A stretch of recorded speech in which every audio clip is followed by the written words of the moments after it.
morning, it's 10:04 a.m. on Friday, September 8th, 2023. Call this meeting of the Wichita County Commissioner's Court to order. Item number one today. Item number one today is discussions on the county's overtime policy as it pertains to exempt employees working over 40 hours during disasters. I wanted us to talk about this, and all the commissioners should have the page from our updated revised policy manual that we approved, and I wanted to bring to everyone's attention 1.04.4. Which I'll let all of you read, but I'll read it for those who don't have that in front of them. Public safety and emergency response employees are all regular, full-time, or temporary county employees, whether exempt or non-exempt, performing required tasks during an emergency or disaster as designated by the county judge or his designee. The Commissioner's Court may authorize the payment of extended time to exempt employees at their regular hourly rate when called to work during an emergency or disaster. Elected officials will not be compensated for overtime. So what I wanted to, I know that this may have been talked about in the early stages of going over the policy manual, but I don't remember us having talked about it this year. And with the disasters that happened in August, and this actually came into play, I just wanted to get the court's take on if they were happy with the language in that manual item, and then how y'all would like to proceed when we do have disasters in the future. Do we just put it on the court's agenda in the next week or two and authorize it, or how y'all wanted to approach that? So, do we need to categorize it? It wouldn't necessarily be at the regular hourly rate if it puts you into an overtime. well, exempt employees don't draw it. Yeah, that's why it would That's be. why that's in there. Yeah. Wasn't there a situation a few years ago, and Lee, you may remember this, when we would get some emergency funding on a deal, didn't we pay some exempt employees? I'm trying to remember the exact example, but every once in a while we get some kind of a grant or some kind So of you have to meet a threshold for that. You have to meet a state threshold and a local threshold. But did that not happen That one did time? happen. I kind of remember us doing that, We've but I got don't paid back remember. that before. I thought that's the only reason we ever, from what I remember, that's the whole reason we did that to start with. Because there was money available from the disaster. Because typically an exempt employee is not going to get overtime. You're not going to get any extra pay. You're an exempt employee. That's what you're an exempt employee for.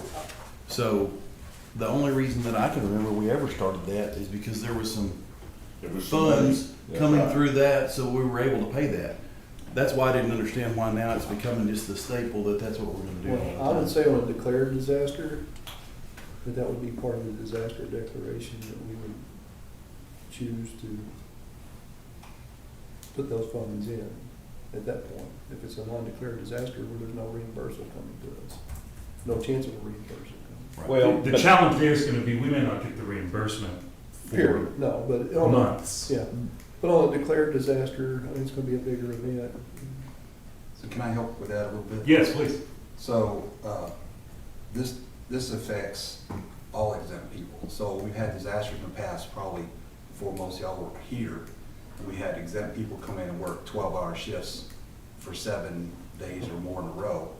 Then this policy benefited everybody that was exempt working those crazy hours. Been there, done it my whole life and never got an extra dime for it, so. And the other part of that deal is, when we would get deployed in emergency management, we would be deployed to a disaster somewhere in the state. We work on the incident management team. The state reimburses us for all our expenses. So we have to have a policy in place that says that if we go down to a disaster and we work 12 or 14-hour days, we wouldn't get paid for those days on a deployment from the state if we didn't have a local policy in place. So we have a local policy in place. It's this, which says the Commissioner's Court may authorize. So payment. this court order 12-12-819 says to allow exempt Wichita County personnel working over 40 hours in support of a disaster be paid or higher at the regular hourly rate in conformance to the Texas Division of Emergency Management and Incident Management Team FEMA practices.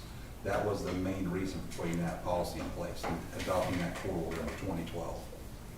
was because we were getting deployed and they weren't paying us, and they actually weren't paying a lot of people unless the locals had policies that reflected that.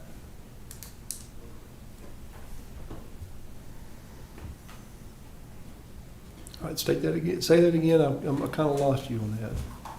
Motion made by Commissioner Morrison, seconded by Commissioner Gonzalez to change overtime policy during disasters to allow that all exempt Wichita County personnel working over 40 hours in support of a disaster will be paid at their regular hourly rate.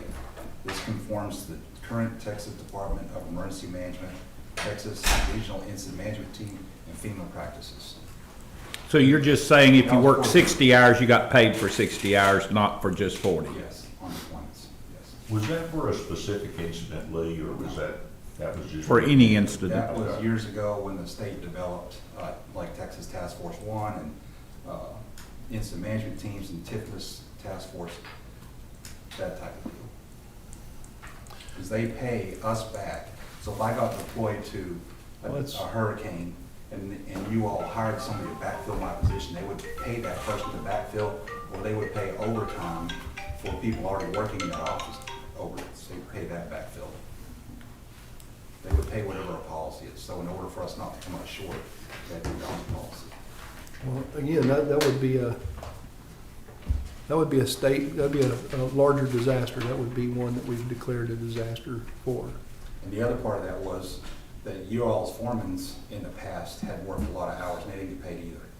Correct. Like I said, I've spent a whole lifetime working for the city as most of it as an exempt employee. I never got an extra nickel, and I worked 4 days in a row, stock solid for several times. I have two, for the most part, have never been paid. Yeah. That's part of being an exempt employee. You do what you have to do. Well, there was a push from the Commissioner's Court to change that. And like I'm saying, if we have a declared disaster, I think it's a good thing, because there is at least a means potentially to gather that money back. We have a Well- locally declared disaster for this. What makes our foreman exempt?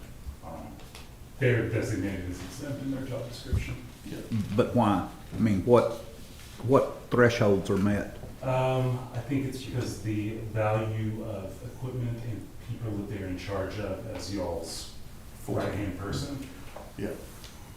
Because they have the independence to be able to make decisions that could potentially cost the county money. That I think that's the threshold that they need to become exempt. I don't have that in front of me. They meet several thresholds. Yeah. The supervision of people, being able to spend money, here's some, Yeah, just that they have the responsibility and they supervise more than two people, those two right there would push them to begin with.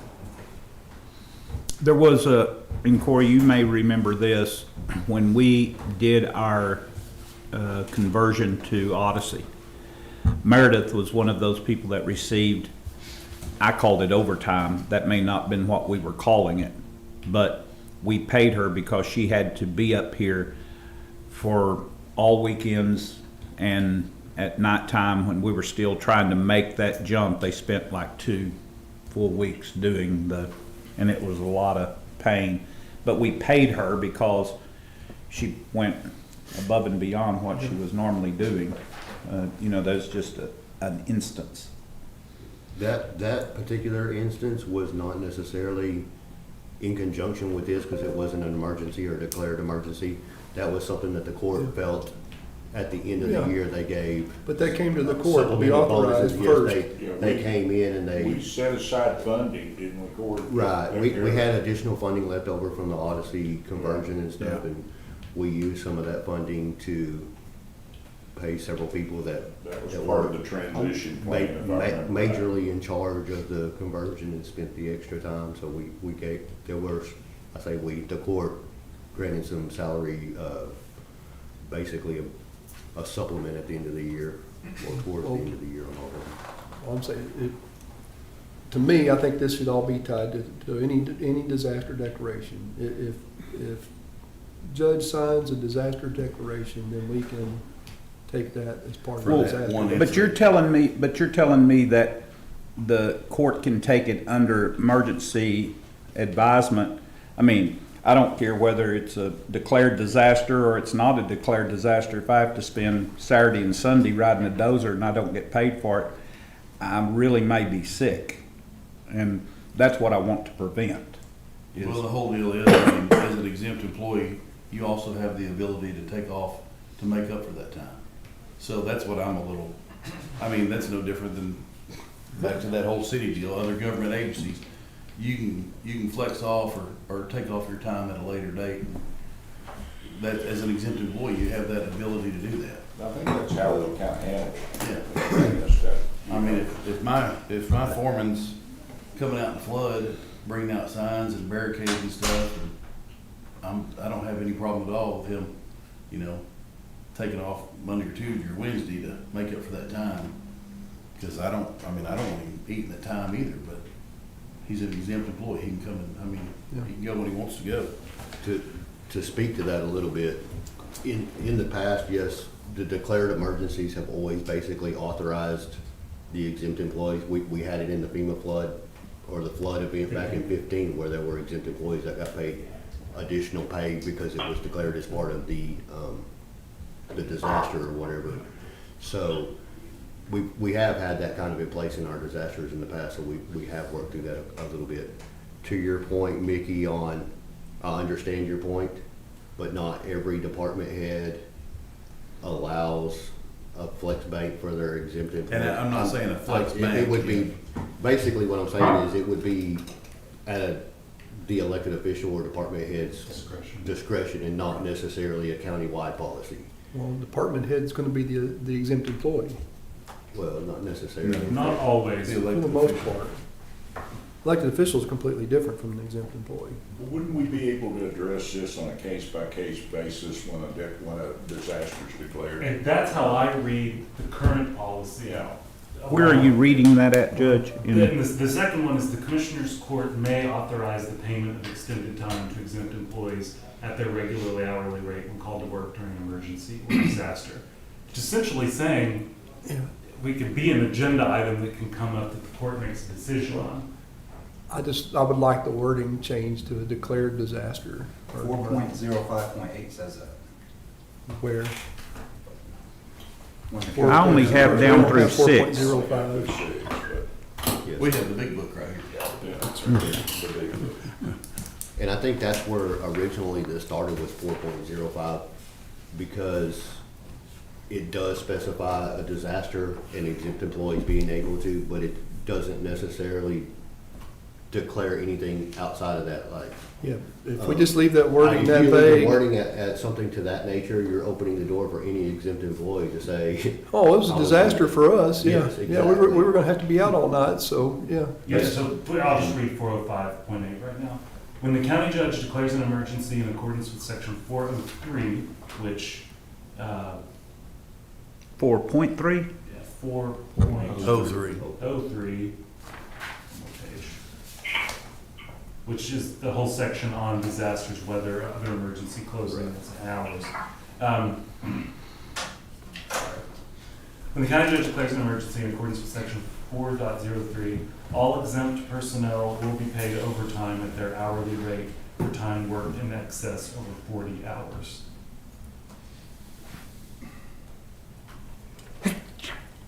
Which reads like a automatic. Yeah. But the other, the paragraph we are looking at does not say that, though. No, it does not, but It's just during an emergency, but who determines the emergency? I think the Commissioner's Court would.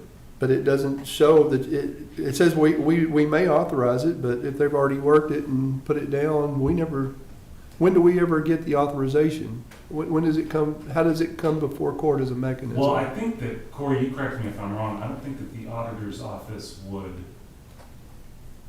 do as part of normal payroll for an exempt employee. I don't think y'all would just automatically put in excess money. we do not on exempt employees. We pull a report out of time clock, and as far as any like exempt employees, they're coded to a specific thing where it just basically pulls them down to the 80 hours automatically. Again, to my point, what's the mechanism to trigger Commissioners Court to act on that? I think it needs to be put on the agenda to be Yeah, approved. that's But what I- again, who puts that on the agenda? So, for the windstorm, we had a declared disaster, the judge signed a Yeah, disaster and declaration. I'm good with that. And that puts That's, us on the state, we send that up to the state, so if any funds become available, we can recoup those. But like right now. Well, that's- I know, but the second part of that is somebody has to request to be on the agenda. Right, and that Well, should it's usually normally come ratified. from the department head or Right, the elected just like any official, other agenda. whoever is request. over that. So if there specific is a department. disaster, Judge Johnson can declare it, and then within 7 days it has to come before. Yeah, that's what you're Commissioner's saying. Court. But That's not what you're asking, though, No. is it your? no, if, I don't know the circumstance, but if sheriff's office is working something that they feel is a disaster to them, it's gonna take the sheriff's office 24 hours to resolve, and they're out there, all their exempt employees are out 24 hours. It's, well, that's a disaster to us, Well, but they're different, and and law that's, enforcement's handled as a completely Well, separate. and that's Yeah. a little bit of the deal. I agree with that. Yeah, If no, you're that's- fighting a fire and they call in 20 deputies and 8 of those are, or however many, 4 or 5 of those are exempt, is that a disaster? It was just a grass fire. I think it should say, disaster declaration in there is what it should that's, say. that's exactly Do a what I'm written asking. disaster That's declaration. just, if, That way you have it in writing, you justify that, and yeah, but disaster declaration is declared over a value of $1. no, No. the disaster declaration leads up to the dollar value, so that can be included, so that the expenses that Wichita County incurs for the statewide disaster declaration, so that can be calculated in the. So we can declare everything that we do a disaster and then get Any it. disaster, yeah, anything. But there's no need if it's not gonna meet any threshold. right. Well, All- we report the expenses and it adds to the threshold. Right.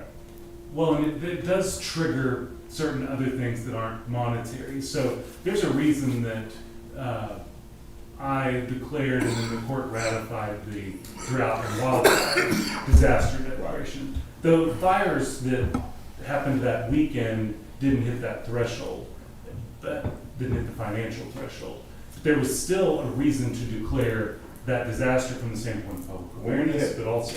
We had that ongoing COVID deal that we. And when you've got Yeah. that long-lasting event, I think that though, what this policy would specifically deal with would not be a long-lasting event like that. It's gonna be one specific, And that wasn't necessarily a physical event, it was an ongoing, ongoing deal. I I remember should we look- did it for a year or I should so. look before I came here, but I believe our county threshold is $547,000 in damages, uninsured damages, not gross damages, but uninsured damages. I just- That's deductibles, that's local governments, losses, and, co-ops, whatever. So when we meet that threshold, we can submit those expenses to the state, even though we may not see a penny, that helps on the state's, is it 53? I don't want to speak out, $53 million threshold. When they hit that, then that makes the state eligible for FEMA money, which comes to the state, which comes to the locals. So it's a long cast, but, if you don't do it, you'll never recoup anything. I would like that sentence to say, the Commissioners Court may authorize the payment of extended time to exempt employees at their regular hourly rate when called on to work during a declared emergency. Yeah, but Mark, you're not covering the issue. That doesn't fix the issue. It does. The issue is I call somebody out to work the whole weekend that's not going to receive pay. I'm not going to do that. He's not going to get paid, so why would I send him? It's no benefit to, That's part of being an exempt employee. no, it's not being Yes, a it part of an is. exempt employee. Exempt employee is, he's got a 40-hour work week. That's what he's expected to work, not turn it into an 80-hour work week. And just pay him for 40, just because he's exempt. Because we can make him non-exempt the same as just take those responsibilities away that make him exempt, and they fall back on us, and then they're not exempt, they're just hourly. I mean, an exempt employee is not paid on a 40-hour work week, they're paid to the job. Yeah. So, let me say. Yeah, this. and the job they're doing is not theirs. That's my second point. That's not their job to do. It's not our issue to deal with or handle. Then we shouldn't be doing it. That's maybe the second point that we need to clarify. At one point in time, not in this policy, not that I can find, but an exempt employee was up to 50 hours. An exempt employee got anything over 50 hours was paid. That doesn't fit in this thing, it's not in here, but that was that was the average thing that everybody used to go on. Well, you hit that 51 hours, you're gonna get an extra hour of regular pay, which I don't have any use for that kind of policy, but that's what it said at one time. Well, because the way that the current policy is, so, Jeff, for example, foreman works a fire. The way that the current policy reads in my mind, and y'all correct me if you think I'm reading this wrong, you could put on the agenda an item to pay that exempt employee for their response.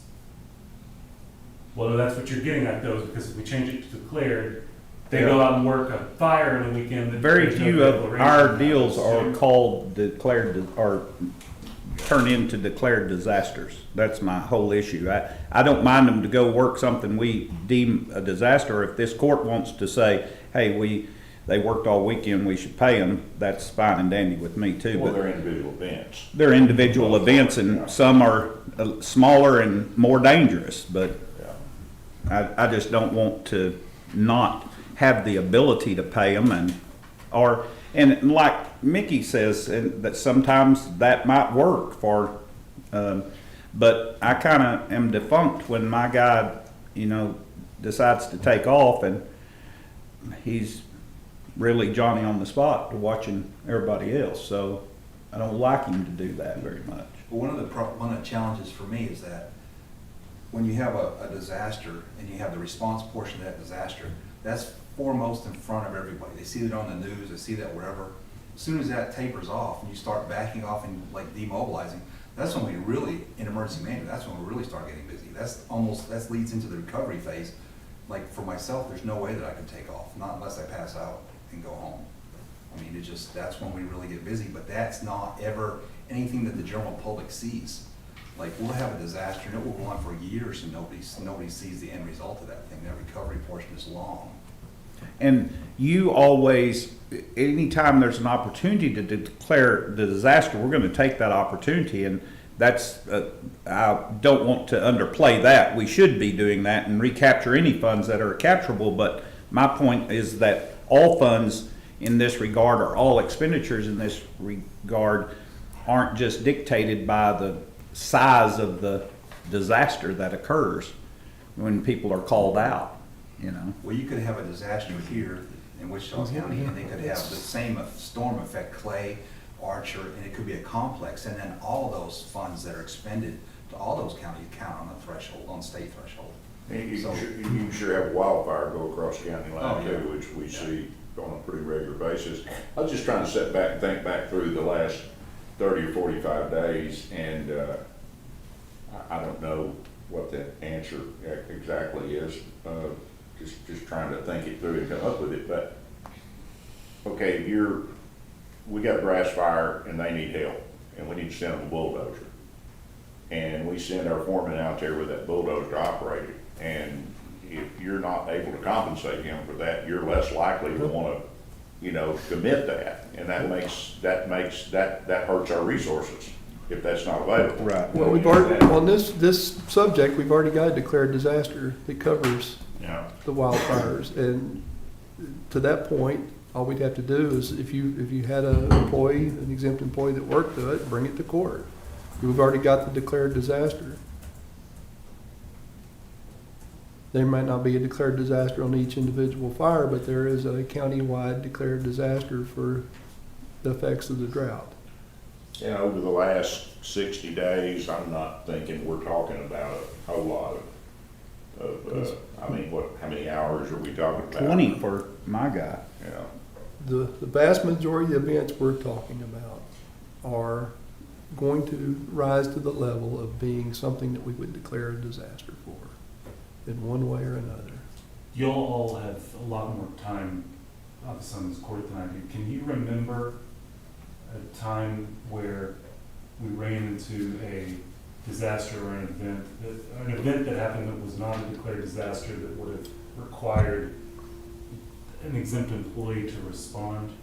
I think we're always quick to do that because Lee Lee keeps- always tells us we need to declare, and you got a time frame to do that in. And I think we move toward declaring disasters on maybe a smaller event than we would because you don't want to leave yourself out.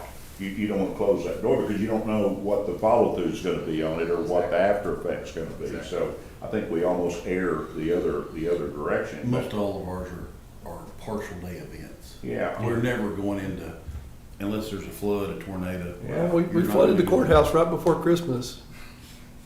Well, they affect precinct 2 or they We're affect up here all night precinct long. 4, but it's not a countywide But- deal. It's just one of those things. Yeah. Well, and, I mean, It's something you know about when you sign up for the job. When you take the job as an exempt employee, you know you're subject to having to work overtime or work after hours sometimes. It goes with the territory. And individually, I think we've been pretty good about flexing that off when we can, and I know that's not a solution for everybody. I don't know, is there a fix, guys? I don't know. Well, What would The make fix, it better? the fix is pay them, and the Oh, yeah. money's not very big deal. It's Yeah. not a drop in the bucket. Not Why we compared. would even waste any time discussing not it, I don't exempt know, because employees. it amounts to nothing in monetary numbers. I mean, we're talking, this is something that $2,000 a year is gonna cover. Well, and I think we've got a lot of, like our foreman, Doubt it. if it's a 2 or 3 hour deal, they're probably not even gonna turn it in or mention it. Now, if it gets to be a 10 or 12 hour They deal. better that's a- turn it in well, and mention it. It better be on their time sheets. Yeah, I mean, And I think when I brought some of this up was to get this discussion about the hours being reported and it, to Mark's point, it coming before the court, so there's somebody saying, yes, I authorize this person to work, not somebody saying, I'm a member of the voluntary fire department, so I went out and worked the fire on my day off, I'm an exempt employee, I should get paid. Or That whatever the somebody's situation. actually authorizing the hours to be worked and that they are documented and that the court sees it. Can I ask a question? I agree with that, Corey. who's that? Tanya? Oh, hey, Tanya. yeah. It's me, sorry. Go ahead, Lee. Sorry. So I'm certainly not the HR person, but isn't there a time frame when you work those hours and you're gonna flex them off, that you have to do it within, like, before the Thursday that the pay period closes? That's typically how we, That That's is how- Well, we that don't is- That's how want to we do build it. banks is the Right. deal. So if That's you- what that's all So if you have about. something happen on a Wednesday and the time period closes on Thursday or Friday, you can't flex that off, you just can't take it off, period. Is that right? Well, and I think part of the problem is philosophically, there's a disagreement amongst the folks behind this dais of, if you're exempt, all those extra hours is built into your pay versus it's not, because this is a disaster in the time. Well, you have. It sounds like that's You have every elected official of this county has a different terminology for that and a different opinion. well, but, I mean, my take on that is, if we run into mechanical trouble and it throws us 4 hours late on the last day of the pay period, and my foreman captures 4 or 5 hours worth of additional time, that's never gonna be an issue. That comes with the territory. That's right. But when I call him Saturday morning and say, hey, I don't know what you got planned, but I need you, that becomes a whole different issue. And so drop everything you have planned and go out here and ride a dozer for 12 hours, but don't expect any pay for it. Can't do that. Won't do that. Just don't think that's right in any shape, form, or fashion. I'd rather call a contractor and pay the contractor a higher pay, and how silly would that be? But I just don't think that's doing my employee fair. Because he may hit thresholds of being exempt employee, but all the answers, they come from me. So he has the ability to say, Timmy, you go home, I'm firing you, but he's not gonna do that until he runs it through me. He's not gonna go buy a pickup unless he runs it through me. And so, I mean, he may hit some thresholds, but they're all because of, Because you made the request. That's a pretty good analogy. It is. But still back to the same, it's how you can compensate. That's what you're getting at here. And, I mean, you can put anything you want to in that paragraph. You can make it to where anything in there can come to this court. So, it's all in what y'all Well, will do. I mean, I'm not opposed to have language about disaster or emergencies. That doesn't bother me at all. But I don't want to have to meet some criteria of a state designated definition before we're able to pay somebody. I don't think that the district clerk, chief deputy, if she's exempt employee, if she is, staying late for grand jury qualifies her for overtime. Don't believe that it does. But now, if she has to come up here Saturday and work all day because of something that happened, we had a water leak, and she has to move stuff all day Saturday and Sunday, and she's exempt, yeah, she brings that to us. That's an emergency or disaster in my mind. So, we would consider that. Don't happen, So as it currently stands, let's just say we had a guy go out and work 10 hours over the weekend, disaster, not a disaster, whatever it is, we could put it on the agenda to pay that. consider It it. stands down. Yeah, consider take action. And I don't know how many times a year that would And happen. then we'll get to have this And then we'll debate again every time that. Can't be an hour. We just need to make sure we got a venue to do that. And I think that's what we're really talking Yeah, about. it needs a venue to bring it in. I mean, that just, because like Corey said, they're on a fire department or something and wanted to do that Yeah. doesn't qualify. That doesn't qualify, no. But, you know, if we take another guy or two with us, that guy or two with us is drawing money, and one of them's not. And I wouldn't let the other two go unless the main one went, you know, so. So the mechanism for consideration is it has to come before the court, Mhm. before any. So Again, a that- disaster declaration will have that included as part of the Yeah. disaster declaration. Any others will come before the court. Right, That's- yeah, now that's that'd what be it good, currently Mark. would show. To be That'd be good. authorized. Yeah. That way it covers the whole gamut of things. And I'll argue with you again.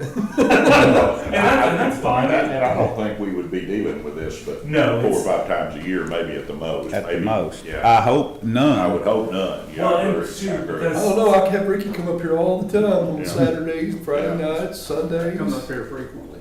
Yeah. And Every time the fire alarm goes off, I get called first, 2 o'clock in the morning, Yeah. but. And, It really and that doesn't occurs, affect- that occurs Yeah. with us, Rick, during rainy season, flooding. Sheriff calls and says, hey, there's a cow out in the middle of the road that got hit, and can y'all drag her off? That comes with the job. What I'm talking about here is outside that, when I say, Rick, are you able to go get the maintenance truck and drive it over to somewhere else, and the fire truck's broke down and they need to use your tools? That gets a little outside the scope, I'm concerned. I mean, you can take our recent windstorm, I put in quite a few hours, with lots of different aspects of that thing, and, it's one of them deals. However, if it's Friday, I've worked that time at some point, it could be during that month at some point, and it's a Friday, and I wanna go to Midland and go see my grandkids, I may leave at 1 o'clock. Yeah. Sure, But I've and we done my want you time. to, yeah, Yeah. It's all legit. yeah. So, just cover your time correctly in the time clock. And that's And part of that's- the benefits of an exempt employee. Yeah, just cover your time correctly in the time clock. I think, to wrap a bow on this, I do think it sounds like the way we have it now, it's gonna require an action by the court. Yeah. And If it's a declared disaster, It's easy. that's It's easy. automatic That's- Yeah, action. that's, I have no problem with that.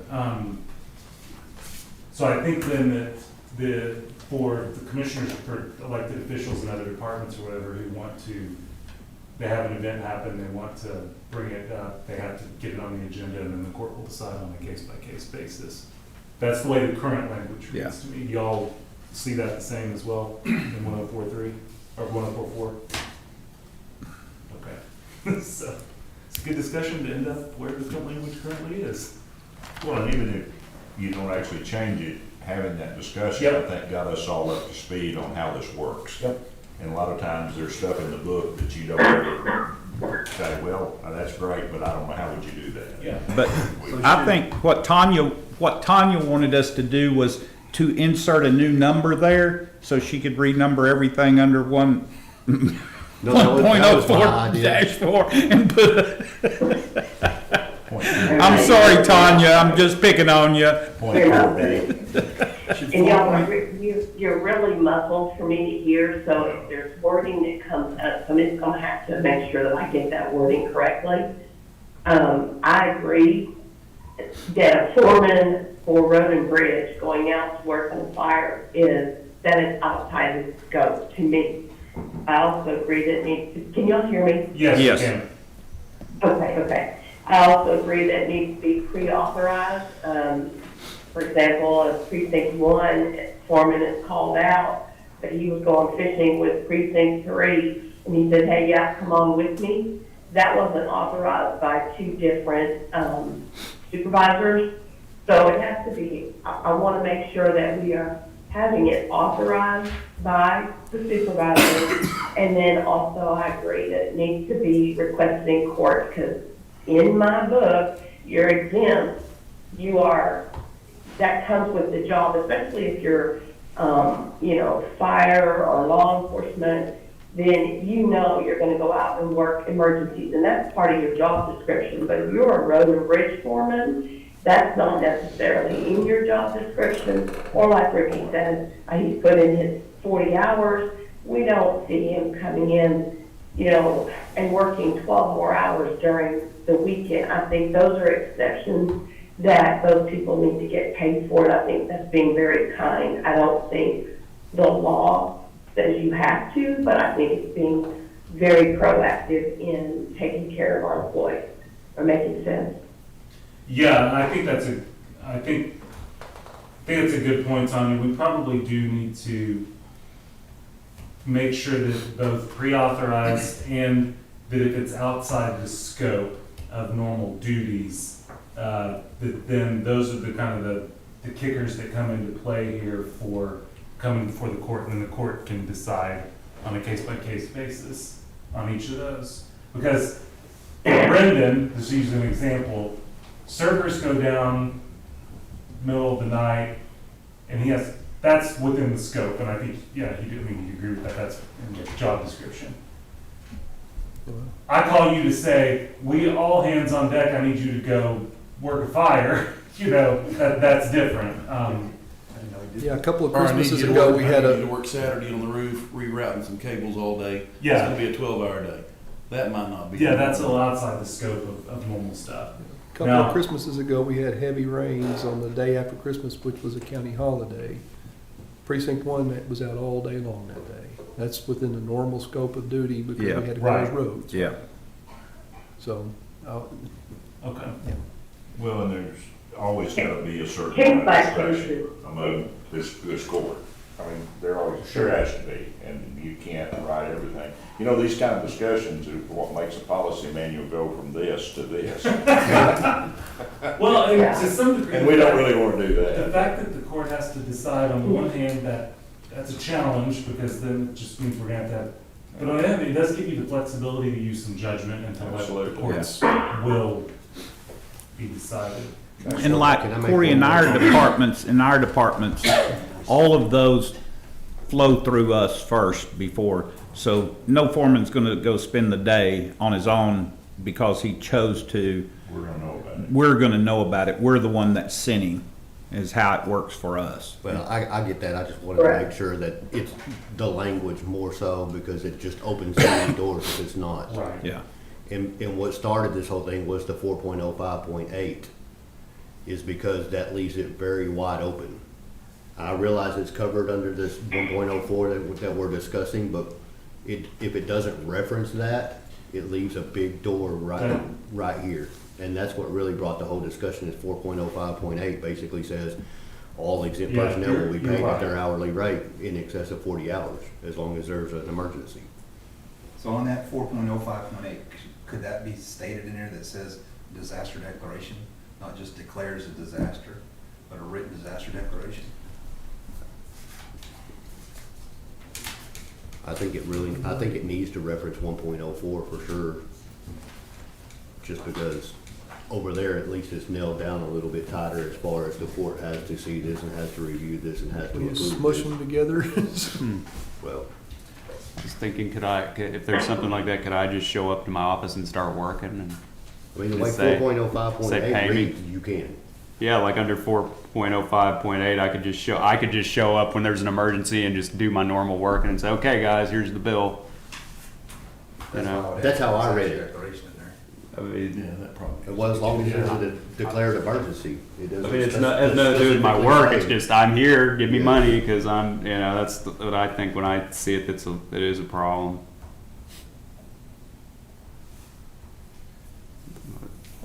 I think we can tackle that problem in one of two ways. I think we can change a will to a may.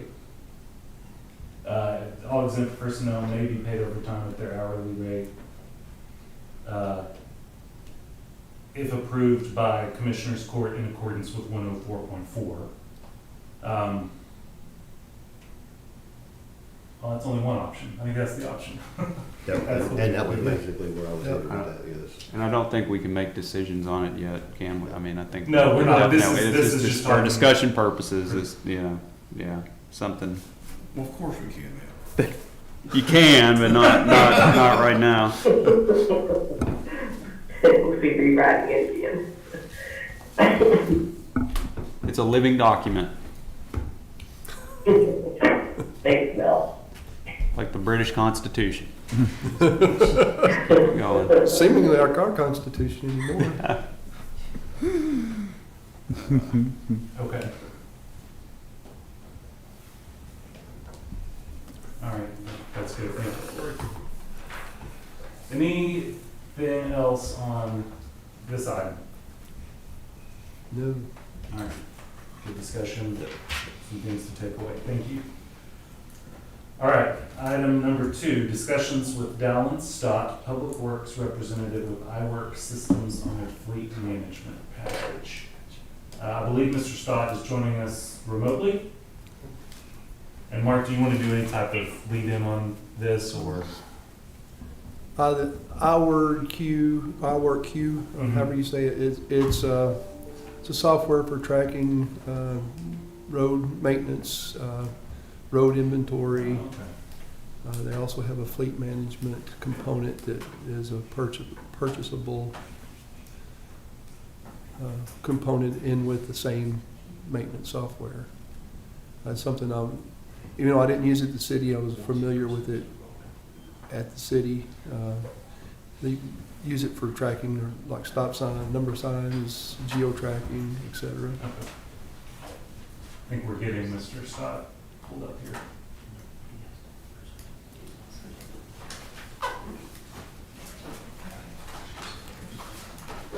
All right, can you guys hear me on your end? Yes. Yeah, we got can. Perfect. Thank you all for letting me present in this meeting today. Let me get my screen shared with you. Okay. We can see it. Perfect. Perfect. And there might have been a bit of confusion at the start. I wanted to just clarify, is it the fleet management that you want to see today or the kind of the road stuff? The road stuff. Okay, we'll stick to the road stuff. Thank you. So, kind of for the presentation, I'd like to walk through a bit about our company background, who we are, what we do, and what makes us unique. I think that can help answer a lot of questions as to the business model and fee structure. And then we'll jump right into the software. I'll give you a quick high-level overview of kind of the work orders, and then also the roads and signs. And any questions you do have, feel free to interrupt me. I'd like to make sure I address those. Okay. Alrighty, I'll go ahead and get started. So to start out with, we do have about 2,200 customers nationwide. These are a few of the counties we work with in the state of Texas. So if you guys would like to speak with a current customer, let me know. I'd be happy to get you in touch with one or a couple. Now, as for the company background, we've been in business since 2001. We are owned and operated by 2 civil engineers. They started out rating roads for Utah DOT, but they saw a need at the local municipal and county level to be able to track work as well as the assets that are being maintained. So they developed this first web-based software on the marketplace for those communities. We have been web-based since 2001, so we did kind of pioneer that process there. Now, in developing the software, the market focus stayed right on public works and community development. I always mention that side in case there is any need in the licensing, permitting, or code enforcement realm. But we will stick to the basics for today's presentation. Now, what sets us apart in the industry is easy access from anywhere. It is a web-based software, so you can access it in the field or in the office. That's with desktops, laptops, cell phones, tablets. As long as you have that internet connection, you can access the software. Now, it's also highly configurable, so if you're thinking about information that you want to track back to work that you're doing, back to assets that you're maintaining, we can configure the software to track that information. And then right here, this does touch on the fee structure, and I do believe this is something that really sets us aside in the industry. It's unlimited users, unlimited training, and unlimited technical support for the lifetime of our partnership. So as many people in the county as you would need to have access, they can.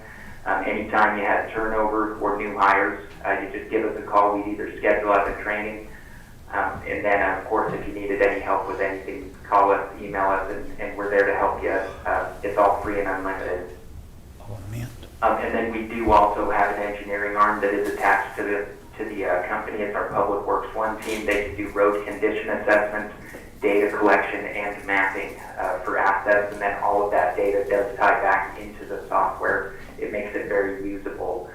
So if you have questions there, let me know. I'm happy to jump into anything you guys would like to see. Dallin, yeah, on that right there, you're able to help us on that inventory as far as width and length of road? Width and length of road, I will have to check with our engineering manager. I know they've been doing some stuff that was typically outside of our scope a couple years ago. So I'll double check on width and length of road. Anything else there, sir? No, I didn't know what you said that you could assist in some of that, and I just wanted you to kind of clarify what that was you could assist with. Yes, sir. Would you like me to show you what that kind of looks like Sure. within the software? Sure. Okay. Let me show you here, because I do think it can be a pretty valuable service. This is just Pacific Grove, California. They're one of our clients. Let me pull up the pavement layer here. So what we would do is layer all of your pavements into the map here, and your county would be geo-fenced as well. Now, if I select into one of these pavement layers, pavement segments, it's going to pull us down, and then what you're going to see pop up in this bottom left-hand corner, this is the imagery that we collect when we do the data collection. So as we're driving the roads, we take a picture every couple meters here, and then through the imagery, we're able to map out assets like this sign over here. Now, this is high-definition imagery. It's 360-degree imagery, so you can kind of see or drive your roadways virtually. You can get an overhead view as well of trees and power lines. But just trying to give you a good feel for that. And then the second part of that service is the road condition assessment, where we would come out and drive all the roads, and it's a visual assessment that they do using the sharp distress method. It's just rating on, I believe, transverse, fatigue, longitudinal, distresses. There's 2 others, I believe, as well, that I can't think of off the top of my head, but I can show you those within the software. But then all of the assessed data for those roads, it gets tied back to each individual segment. So if I have this road segment pulled up here, if you click this Edit View button, you'll see that segment of road. The detail is pulled up with that. Let me make that big for you. You can see configured information that you're tracking back to the road here. These are all configured fields. And then you'd be able to see any of the rating information. So current rating information listed out right here. It's the edge, patching, longitudinal, fatigue, and transverse distresses that we rate on. and then that gives you what's called an RSL. It just stands for remaining service life for the road. It's on a scale of 0 to 20 years. 20 is 20 years out from road rebuild, 15 is 15 years out, and so on. And then you have recommended treatments that are tied back into the RSL rating. And so when you do those treatments now, right now it's saying no maintenance, but if I do add a treatment to that, you will see the RSL increase. So that's all tied back into the back end of the software. But if we just do maybe a chip seal on this road and add that in, you're going to see that 10 went up to a 15. And then also you do have the treatment histories tracked below. Now, I didn't put in the total cost for that, but you can track that information. And I know I kind of gave you a lot of information there. No, that's real cool. questions? That's really, because we don't have anything in this format at our disposal today other than hand-kept records, really. Kind But of you got, joint talk of which roads are the worst. Yeah. you got the width and length up there on his populated fields, so. Oh, yeah. Is that determined by the car that's driving that out? Well, and that's that question I will have to double check on for you. I know that if we didn't go out and do the service for you right off the bat, the length and width of the roads would be something we pull over. Typically, the GIS system would have that attached to the road as attribute data. So typically, we pull it from there. But if you didn't have that and you didn't get the service, it would probably be up to you guys to get the measurements in there. So would you take the existing GIS files from, say, our appraisal district, which has a pretty extensive GIS catalog? Yes, sir. We can even take the parcel information as well if that's something you wanted to tie work back to. That makes sense. Okay. Any other questions there? No, go ahead. No. Okay, and yeah, this is a pretty valuable tool. I like that you can have the rating for the road listed out. You can show, what improvements you've made to the roads to extend that life, and then all of this information is something that you can visualize from the map as well, just with some of our state searches. So if you wanted to see, let's see here, we wanted to see all of the roads in the network kind of by their remaining service life. You can have it color coded, and then the key over here, this is determined by you guys, so whatever you want those different ratings to be colored in at. So then you're able to visualize some of that data on the map. So everything within the software is all searchable and reportable. Any other questions relating to the roads? Nope. That's interesting. Can you show them the inventory control on stop signs, speed limit signs, etc.? Yes, sir. Let me pull over to my sign layer. We can get your light that you have, Mark, Yeah. listed on there. Yeah, my street lights, I don't know where they are. Nice thing here, if we came out and did that service for you, we can automatically populate all of this data into the map, and the information that it is automatically pulling there is the GPS location of the sign as well as the NUTCD code, so it's automatically identifying what asset that is or which sign asset that is.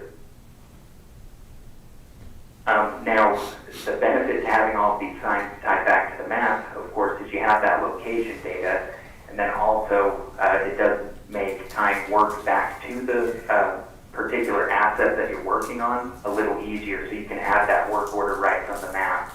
You can do that with the roads as well, so if you're putting out a work order for like a pothole repair, you can do that there. But then, of course, at a view, you can get in, see all of the configured information that you have back to the sign. And I would say, keep in mind, this is a demo database, so we've got a lot of information here. These would be your field, so whatever information you would want to track here. If the support type, if that wasn't important to you, you wouldn't need to track that.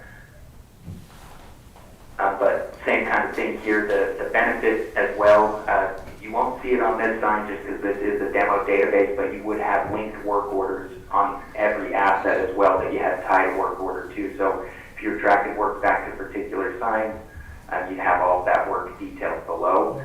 One of the benefits there is if you have certain signs that are problems for you, maybe someone, maybe it's in a more rural part of the county and someone's been shooting up the sign, you can kind of make a note of that and identify those problem areas and then, make a game plan for the corrective actions.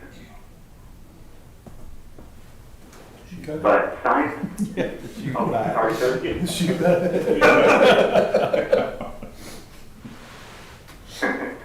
And sorry guys, did you have a question there? No, somebody commented we shoot back. So, That's the current. that's a Texas thing. That's the current deal, so. Well, right on. Well, I'll tell you too, the sign manager here, it's pretty straightforward. Yeah. There's not a lot to it there, just, tracking that attribute data, location data. Any questions when it comes to signs I could address for Yeah, you? so, Dallin, let's say that the area that you showed us, I guess that was a municipality in California? Yes, sir. What if I cut that in 4? Does the software allow me to quadrant that area that you were showing me in red in California?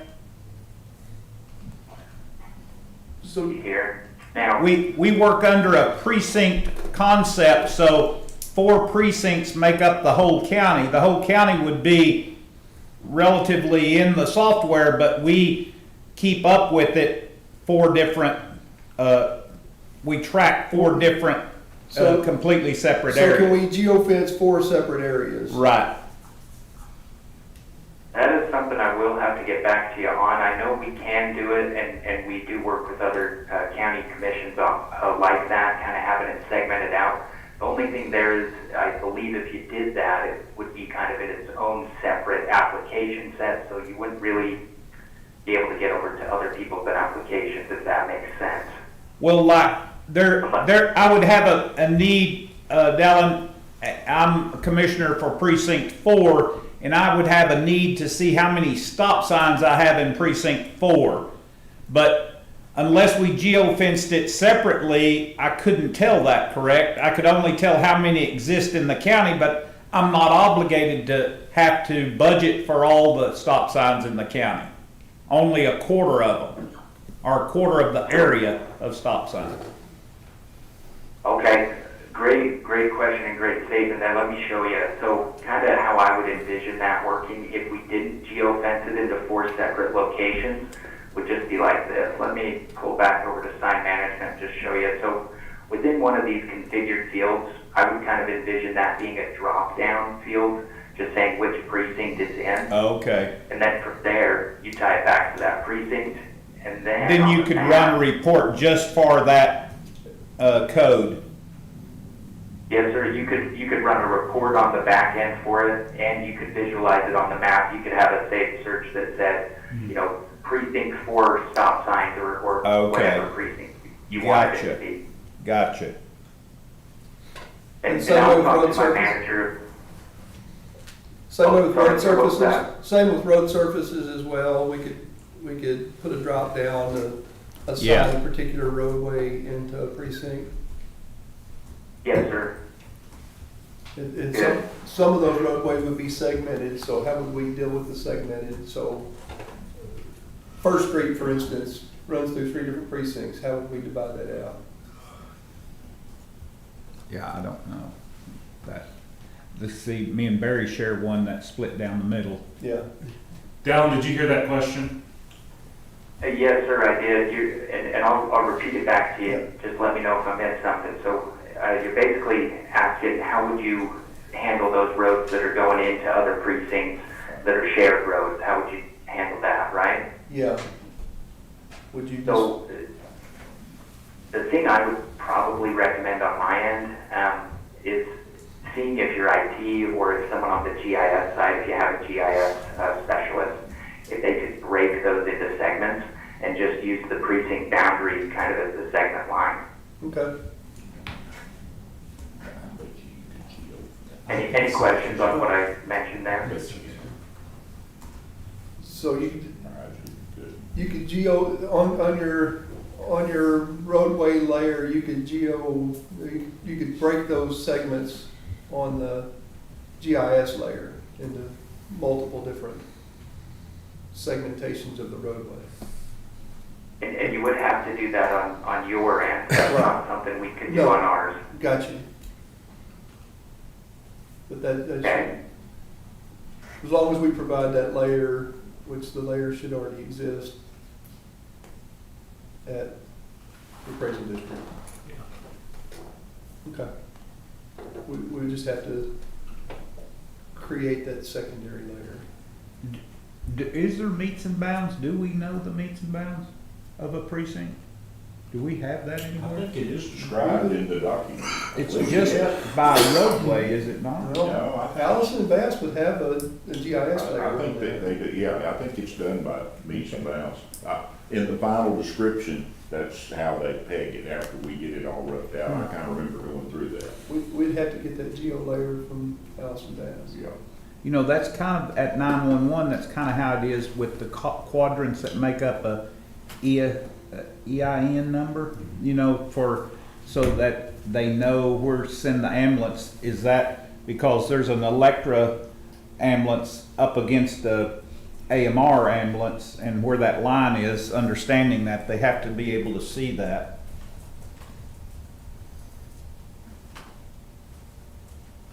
Okay. Okay, and was there anything there I could answer for you? No, we're trying to figure it out for ourselves. How we use the application. Yeah, and I mean, if you have questions, that's something I want to check on with my manager, just to see how some of the other counties are handling it. I can send over an email over to Nancy or over to Mark towards the end of the meeting, just with whatever answer I'm able to find there as to how some of the other counties handle those roads going into other precinct boundaries. Yeah, I bet they manage that, as many counties as you show there. Mhm. Yeah, and I'm sure I'll have like a recommendation for you from our internal team. It just depends, you know, it's a Friday, so you never know who's actually working on a Friday. We will look forward to it when you send it to us. Okay, perfect, I think that's good. We'll write on any other questions, maybe when it comes to the map, to signs, to roads, anything along those lines before I jump over to the work orders? No. Okay, perfect. Then, so first thing I'll mention here, you've seen you can add those work orders from the map. It ties it back to that asset. But then coming over to the database side of things, I'll touch on a few things here. You'll notice it's very similar to the signs and the pavements module. Everything you need is going to be located in these upper toolbars or along the right-hand panel here. And what we're looking at here, this is just a dashboard of all of Mike's open work orders. Now, you can have different dashboards built out or segmented out for you based on, you know, the precinct, based on supervisors, based on work types. So you can have those built out in a number of ways. This is something we would help you with during the implementation phase to help you get these things built out into the software. The next thing I'll show you here is work order template. So any of the common work types that you do have, we're going to have a template built out. It's just going to pull in necessary information right from the start for the work order. Just kind of helps with that process, make it a little bit quicker. And then you do have the create work order button from scratch. I would only envision you using this most likely for one-off work orders that aren't common, or maybe a citizen phone call if they had something you weren't quite sure what work type it would populate into. So it is pretty easy to kind of fill this out. You know, let's say someone called in about a pothole repair. You want to assign that to the roads division. I would envision, depending on how we do this, having a precinct field here as well, where it could drop down and have a different precinct, or it would be a separate application altogether for each precinct. But it just depends on how you guys would want to do that. So I'll assign that up to Mike. Maybe he's my supervisor in this precinct.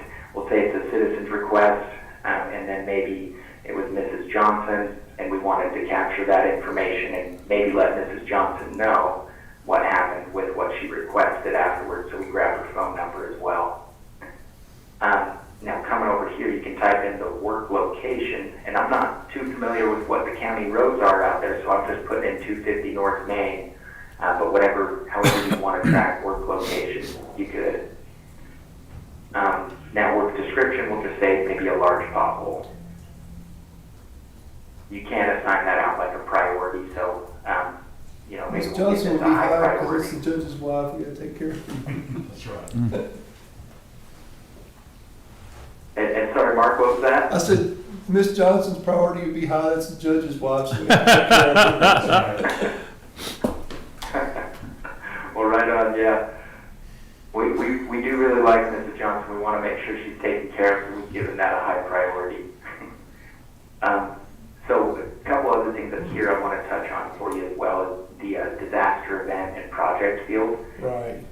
So any disaster events you have, if you want to track the work back to that for like a FEMA event, you just would have to pick the specific disaster event that you're tracking that work to, and then you can report on that, and it can also help out with the FEMA reporting as well. And same thing goes for projects. If you have projects that you're wanting to track the work back to so you can report on those, you just would assign that to a specific project.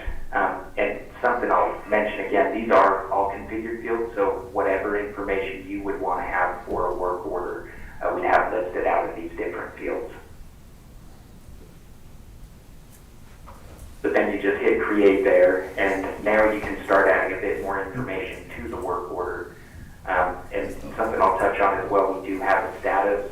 This is just how you know if it's open, completed, pending, scheduled. These are configured statuses, so whatever you'd want these statuses to be, we can build those out. So, Now, sorry. no, when we originally talked, I asked, you have the ability to put equipment types and everything on the grant and FEMA reporting. And I asked if y'all link back to the current FEMA cost on those pieces of equipment. I don't remember what that answer was.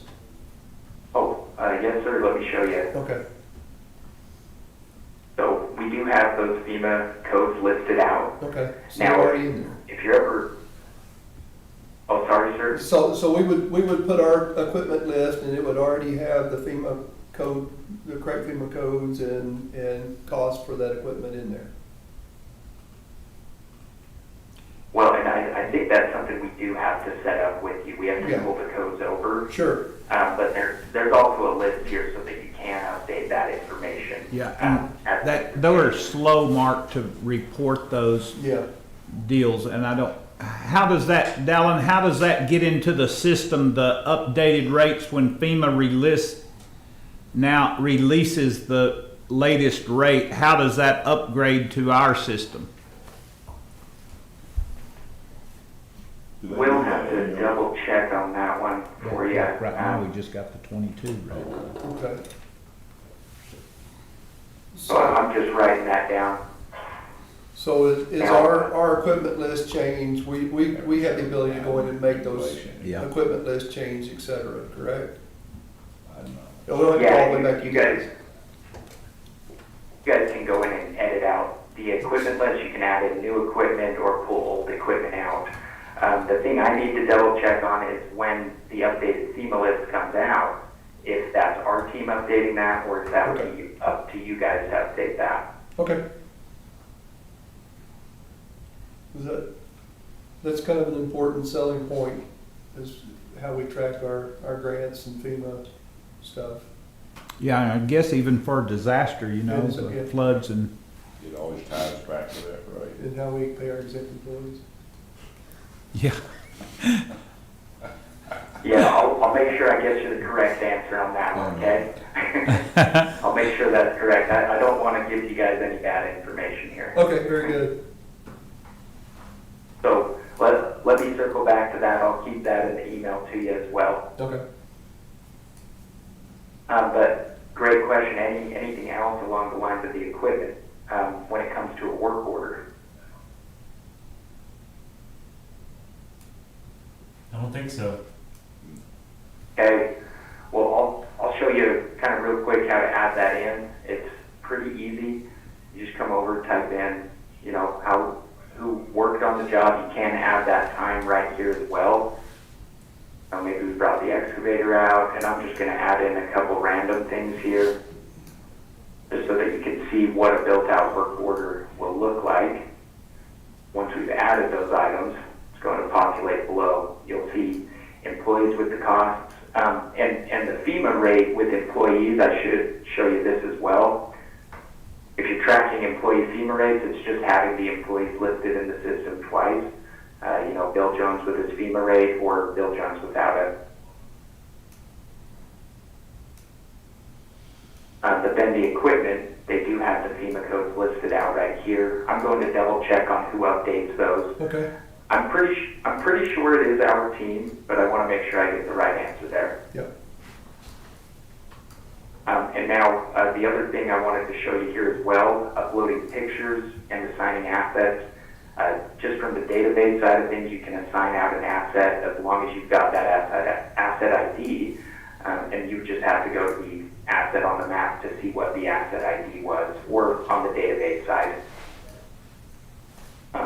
So you can assign that asset there, and then you can also upload a picture of the job. And I know that pictures can come in handy when it comes to like FEMA jobs that you're doing.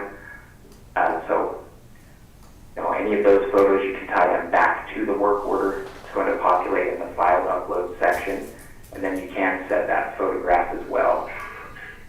Is there an asset inventory in this That's a program? large pothole. That's a big one. Yeah, is there an asset inventory built into this thing, and if so, how detailed is it?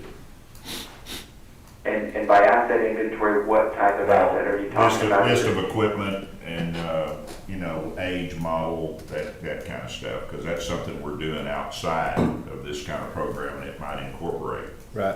those two functions. If it was a Yeah, fair- great question. So you just come over to the equipment tab, and right where those FEMA codes are located right there, but then you come down here, you can select into any of these. I had just selected into the riding mower. But you can have, these are all configured fields, so whatever information you want to track, if it's the make and model, you can track that right there. And then you can track some basic maintenance right here, just with this add maintenance button. However, you know, if you felt like you needed something a bit more than this for your equipment and vehicles, we do have the full-blown fleet management application as well. But you do have the basic built into the, Yeah. just the basic system. So Go in. when we add a piece of equipment, we can track the basic You know, maintenance. general condition. Yep, you can. And if you're ever, Doing that on you know, the time. contracting out some of that labor, you can upload the receipts if you wanted to right here as well. Well, so you put everything that's ever done to that vehicle, you can download or add those receipts or scans of the maintenance into that file for that equipment. Let's go back to that file. Yeah, as long as it was uploading a file type. Okay. You could upload any of those files. Okay. But that's where it does start to get a little, you know, convoluted. So Yeah. if when you guys got ready for it, you could upgrade into the fleet management as well. That's the other great thing is at any point in time, if you guys felt like you needed a bit more, you could always come back and get more. Okay. So, great. Any other questions when it comes to equipment or vehicles? I want to go back to that pothole picture you had up there. Yeah, let me pull that back over for you. Those gophers in precinct I just 2? told the judge, Yeah. I said, anytime you get a call about a pothole, that's what it is. But when you get out there, it's about the size of this mint. That's the way that works. That's Yeah, a good one there. This is one of those jobs you do want to take a picture of just to let everybody know it's real. I think that's precinct 4. And to that, well, you can download pictures if you take pictures of whatever. Like if we did have a culvert washout, we could take pictures of that and attach that to that location, correct? Yeah, you could, if you have a problem with a culvert, if you want to document kind of the visual of what happened, yeah, take a photo. You can upload it right from your phone as well, and then set that photo. And you can upload multiple photos to one work order, but only one of those can be set at the top. Okay. Great question, though. Anything else when it comes to a work order that you guys are wondering about? No, proceed.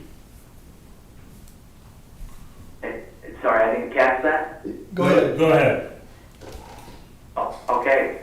Well, and I mean, in a nutshell, I think that is a lot of the basics of the work management portion. A few things I can touch on for you. Work type and assigned employee.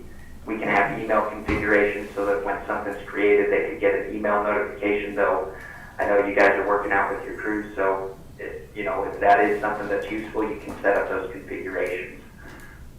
But in a nutshell, I think that is our work management.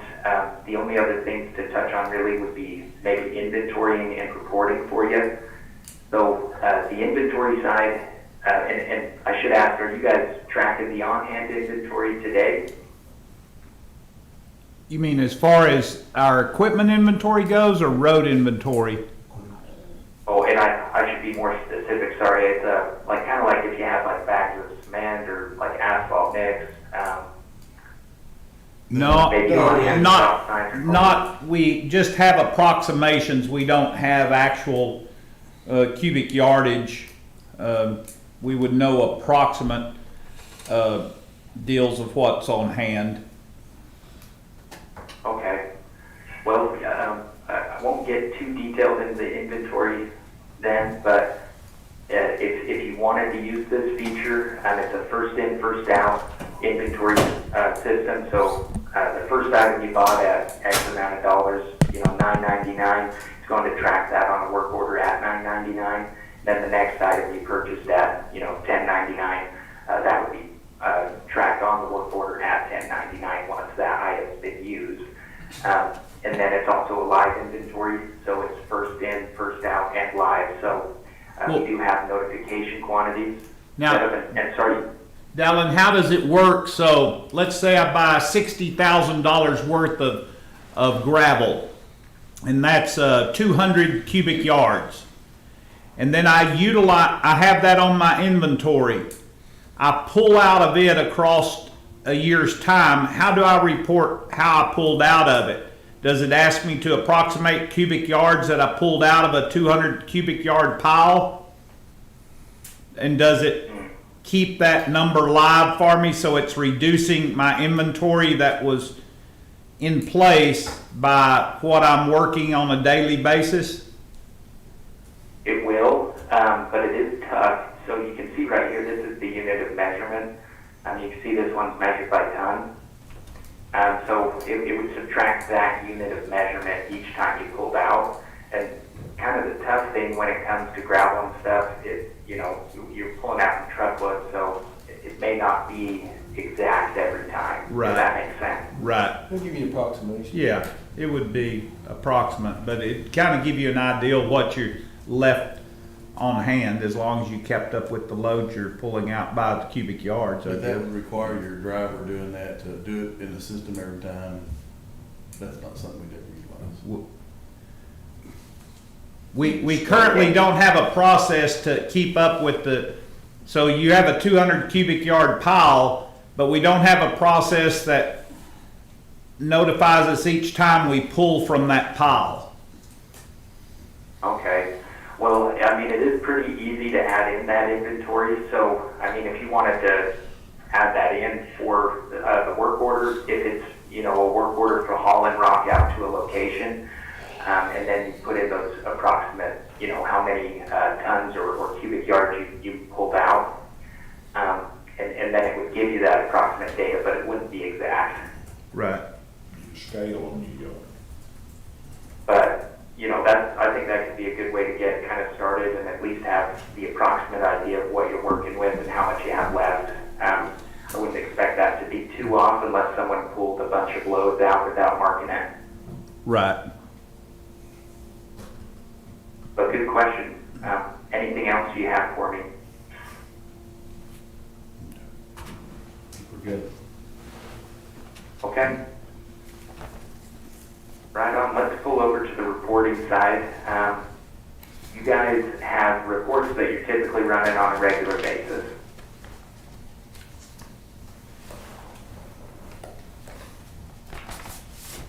Oh, and sorry, you may not have heard me. Do you guys run any reports on a regular basis for, you know, the work that you're doing or on any of the assets that you're maintaining? Not really, Dallin, that we, other than when it's coming budget time, we try to look at the projected work and we look at the cost of the work from prior year. Those are kind of things that would be beneficial to us to get an idea so that we can project what the new cost is going to be for the upcoming year. So all of the work tracked would help us project that, I guess, as far as materials used and things like that. We typically do that off of purchases and just reconfigure the amount we're going to spend based off new bid prices, because we know the volume of material that we purchased in last year, and then we recalculate that at the new bid price to determine what our costs are going to be.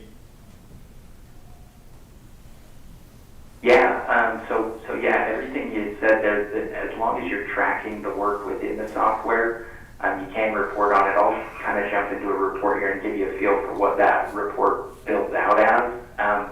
But right here, these are all of the configured fields in a work order. So any of these fields that you'd want to include in on that report, maybe it's work type, and maybe status or something along those lines, but you pull that in, maybe get work type, and maybe we want to pull in employee, the hours and cost. Maybe we want to pull in equipment, balance and cost, inventory and inventory cost. So I'm just kind of building out a basic report here, but it's all ad hoc reporting. So whatever information you're tracking, you can pull that out in a report here. And then you can group that report by specific field. So let's say we want to group it by work type as well, and save that. Now, if you save that report, you can run that report again just on a date range, and then it'll be listed out in the saved report section right here. You can title that report whatever you'd want it to be. So, you know, budget prep report or something along those lines. Now, once you hit run, it's going to ask you a few things. It's going to ask for the date range. And this is a demo database, so I'm going to pull us back to January. I'll run it till today. You know, there's a lot of demo data in here, is kind of what I like to say there. The other side as well, right here it says select a saved search. Those dashboards that I was showing you earlier, those are what are referred to as dashboards, but they're also saved searches within the software. So you can also run a report on those saved searches. And there was an export of the .csv button as well.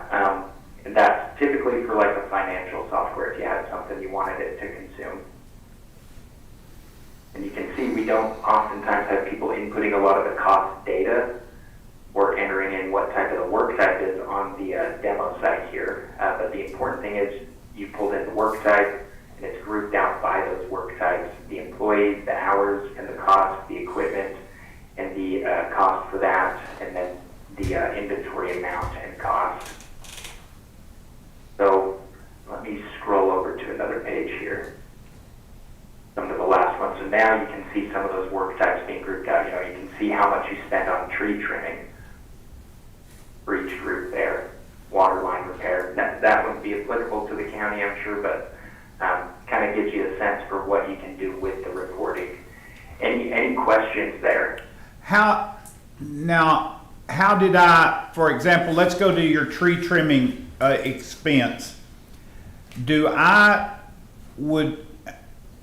I guess I'm going to be required then to enter all of my tickets that pertain to tree trimming across the timeline so that that report can pull that information coded correctly, right? Yeah, you do have to enter the data to then pull it out in the report. It's gonna be just as good as our ability to enter. Input. Is. Yeah, but Oh, it'd be Corey, great. We had but somebody Corey with you all day to can, do it. I mean, if I use the same vendor, Corey can tell me the vendor expense for that particular You service. could enter this all day for us. I'm still looking for Corey, so I don't know. Not sure who he's. Okay, well, that's interesting. No, any questions there I could help with? I think that for the most part, we're ready to hear the bottom line numbers. Is this $100 a month or, you know, or? So I believe I sent over Mark a quote. Let me see here on my end. I can pull it out for you and kind of let you know what the gist of the cost would be. And I can pull it over if you guys want to see the document as well. Is that something you want to see? Yeah, go ahead and bring it up. Okay. And I'll pull out the quote I sent you just on the basics package. Yep. Right here. Now, do you guys want me to go through any of the language right now, or should we just go down to the cost? No, just the cost. Bottom line. Okay, let me scroll down here. So, what you're looking at on the basic side of things, that comes with the work order management, so tracking work for anything that you're doing, the sign management for those sign layers, and then also comes out with the pavement management as well. Now, it's called pavement management. If you got dirt and gravel roads, you can plug those into that module as well. Right. But what that comes out to is a $10,000 annual fee right here. And then you come down to, you know, the one-time setup, GIS integration, and data conversion fees. And the setup costs we're looking at $6,600. And then we've quoted on the packaged price, this is the full price cost, would be about $12,500 on the setup side. We've included that. I did redline this stuff, so that's my fault on my side, so I apologize for that, but these two are also included. So the year one total comes out to $16,600, and then every year after that, it would revert back to the $10,000. All right. But that does not include the pavement assessment or pavement condition assessment and driving it with the photo car or whatever you call it. No, it doesn't. Doesn't- That is something. What's that additional cost to do that? Add So I that. believe it's about 15,000 to 10,000 per 100 centerline miles. That's something, you know, if it was something you guys were interested in getting all at once, we could look at, you know, how we could work with you there to get a discount or something. But this doesn't include that. Now, make sure that, you said roughly 10 to 15,000 per center line, 100 miles? Yes, sir, per 100 centerline miles. So our, let me pull. we're about 375, I believe. Yeah. So that would be an additional $60,000. And you 50,000. said about 375 miles. 375 miles. Right. Okay. And I can get with the engineering manager if you'd like to see kind of an official quote on that with the numbers lined out with travel fees and things like that. Would you want to see that as Yeah, well? I mean, there's no reason to go that detailed right now, just to, you know, kind of soak in what your original deal is here. I'm just kind of rough figures. So it's gonna be between 40 and 50,000 either way. To do it. Yeah. With the assessment and data collection. And Right. I will clarify some things. The assessment and the data collection are two separate services, where they do have to drive the roads twice for those, where in one they're operating the camera and the second they're doing the visual assessment. So it's a Okay. separate charge for each of those services? Yes, sir. But typically, you know, we were able to work with you on that if you're getting both services. And then, yeah, we'd be able to work with you on that. Okay. I'd have to get with the engineering manager first, though, before I threw out any numbers as to what we could do. That's fine. But question for you, kind of when it came to the software, what do you guys feel about the 10,000 annual? Do you feel like that's something that's feasible for the county? It all depends. We would have to, yeah, I think we'd have to discuss that amongst us a little bit further. I mean, I wouldn't honestly give you an answer right now, whether I thought it was a good deal for the county or not. All that data is only as good as the input data that you put in it. And if you don't have people that are willing to put in the time and effort to put in the input data, then you're not gonna gain anything. Yep. So, I mean, you could do half of this on an Excel spreadsheet if you had enough people that were willing to do it. But the problem is you don't have people that are willing to take the time to enter all that data. I think the best thing to do for us moving forward is going to be, if we've got an accurate picture of just how much all of the different services cost, then the court can talk it through and figure out if it is, and we can ask questions once we've had the chance. See if we think, if we think it's feasible after looking at, you know, what your overall, what you offer and what the costs are. And sorry, if things got a little muffled there. Just know we are a deliberative body, and so the best thing to do is going to be for us to have the full pricing on what the mapping, the assessment's going to be, as well as this. Then we'll talk through whether or not it makes sense for us at these different levels, and as those questions come up, we can follow up with you. Yeah, okay. That sounds good to me. So do you want me to get over a quote then on the full asset data collection and pavement assessment? Yes, as long as it's where we can clearly see what each of them is doing and what each of them costs separately as well. Yeah, I'll put that out on a separate proposal for you. We do send that one separately. Question for you, when it comes to the 375 centerline miles, are any of those gravel or dirt roads? Yes. Yes. Okay, how many would be gravel or dirt?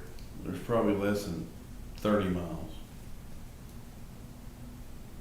I've got 16.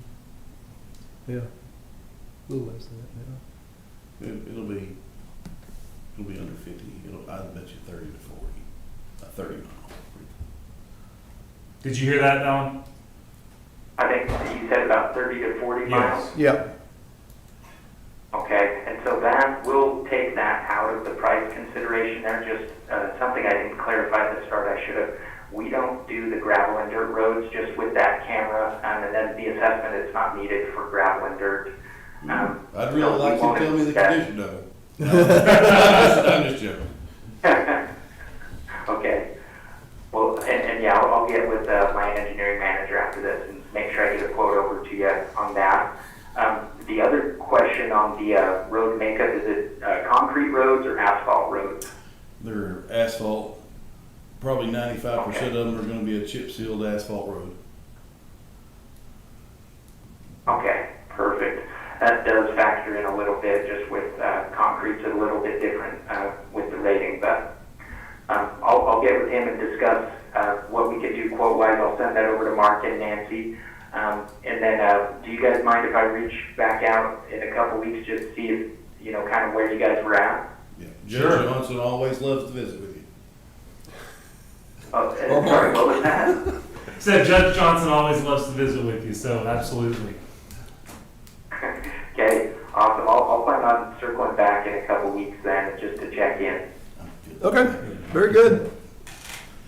Awesome. And anything else I could do for you guys before I get out of your hair? No, appreciate your time this morning. Thank you.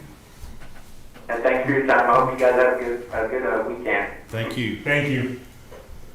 Welcome. Bye. Bye-bye. Nancy, can you flip on the light? Really a night court in here. Sorry, I couldn't see the glare. I like the ambiance too. Yeah, it was nice. I'll bring in lava lamps and bean bags later. Hey, those are from my office. Yeah, that's right. Okay, do we have any other questions or comments on item 2? All right, and then item 3, discussions with Taylor Newton of Penske Truck Rental. We're pulling that off today as he could not be here to visit with us. Which brings us to item number 4, discuss and review jail maintenance projects and work orders. Chief, do you want to give us any sort of brief on that? Yeah, I got a few things. Okay. We have Tacoma coming out to look at some locks. We shopped. September will be the 90-day mark for the filters. I need to look at getting those changed. We gotta get the blinds fixed. In civil, still waiting on that to get done.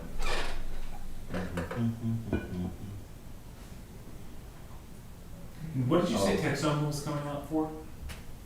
They've ordered the locks for Locks. project. Okay. Yes, sir. They said lots, and I couldn't. All the cabinet locks. Yes, sir. They still haven't done that? No, sir. Wow. Yeah, they are awaiting scheduling openings for the installation team. They were doing a school. Yeah, they've been really slow on everything that we have them on. Good to be busy, I guess. Yeah, Working with IT to resolve a humidity problem. that's been resolved. Yep. Yes, okay. Well, I'm just reading the notes they gave me. I don't, this ain't my thing. We have a bad condenser fan in pod. It will not stay running on higher temp days. Trinity has ordered a fan. We'll get it put in when it arrives. It's not the original replacement. It won't run on higher temperature days. Right.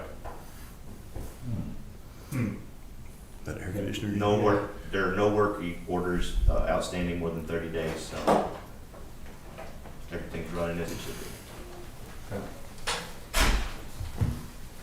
All right. Any questions on that item? Thank you, sir. All right, let's go to number 4, discuss and review, number 5, receive status report on salaries and overtime. Everyone should have that in their email. Victor sent it yesterday at 1:26 p.m.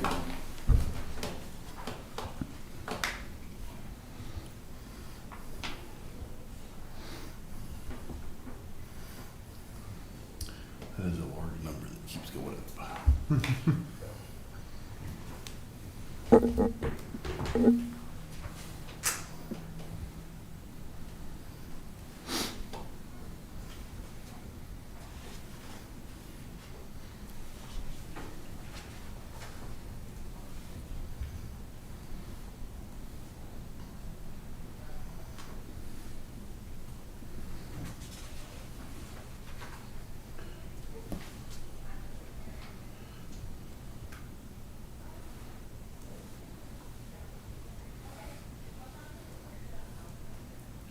And Chief, do you have any numbers on the jailers? This past month we had 2 leave.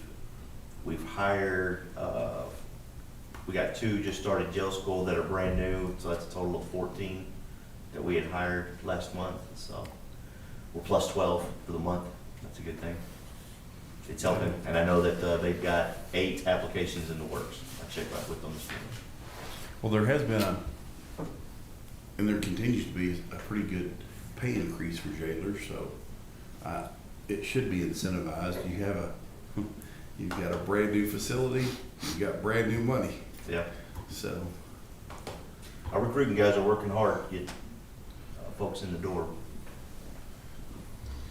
Yeah, well, looking at some of these estimated total annual wages, 100,000, 91,000. that was always my motto. It don't matter how much you make an hour, as long as you work 100 hours a week, you make good money. Looks like the census is up 60 from where it was a month ago. It's not expected in the summer.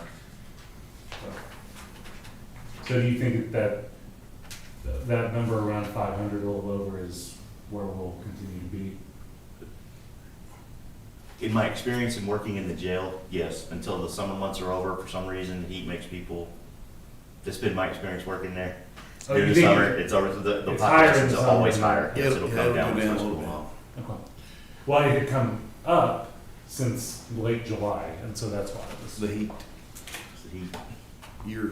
honestly, your crime rates, if you'll follow the heat, they tend to go up a bit, quite a bit. 45 to 504.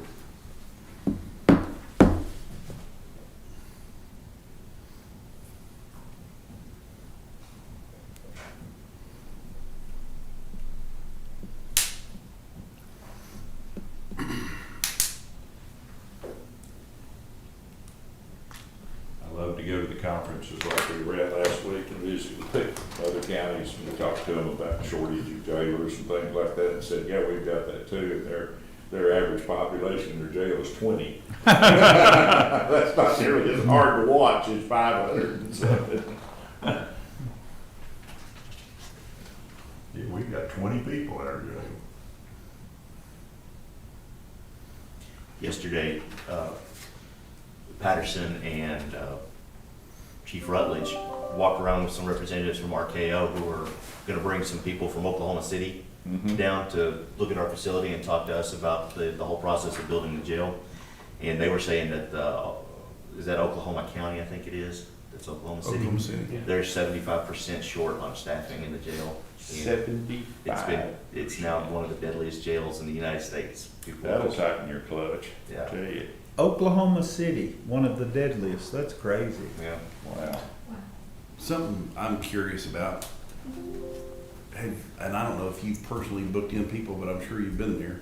How does our book-in flow compared to the old flow? Better, worse, timely? You know, as far as an officer coming in off the street, parking, and booking them in, is it taking them longer now than it was? It's not longer, is it? I bet you. There's It's- more to do. Really? The state has added more and more processes. Oh, So that's what I'm curious So about. it's- It's definitely not the speed demons like you were used to back in the day when I started in the jail. I mean, we got officers in really quickly, and you're aware of how it slowed down with only accepting 2 at a time, Right. and nursing and stuff. That slowed it down. I think it's, personally, having been down there a few times, I think it's a little faster. Patterson was talking to me yesterday. They're going to add a second window because of the space, and just we've been there long enough. We've seen enough going on. They're going to add a second window for receiving.